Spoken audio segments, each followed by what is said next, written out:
ارجوكم ارجوكم ما تحطوش اكل للكلاب جوه العماير او في جراج اي عماره. ايه المشكله لما نحط لهم على اي رصيف او نحط لهم ناحيه اي جبل او حته ما يكونش فيها ناس كتير؟ بجد ما بيضايقنيش اكتر من الناس اللي بيأذوا الحيوانات غير الناس اللي بيعندوا مع الناس اللي بيأذوا الحيوانات.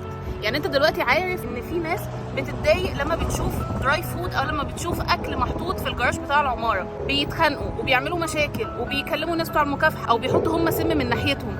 ليه نروح نعند ونقعد نجبرهم ان هم يستحملوا حاجه هم مش عايزينها، مع ان الحل بسيط؟ يا جماعه حطوا للكلاب وللقطط اكل بعيد عن السكن، حطوا لهم الاكل في حته ما يكونش الناس بيعدوا منها كتير او في حته ما تكونش بتضايق الناس. لكن اللي احنا بنعمله ده ان كل يوم ناس بتضرب كلاب وبتسم قطط وبتعمل فيهم بلاوي بسبب انهم بيشوفوا الناس اللي بتاكل الكلاب بتاكلهم تحت بيتهم.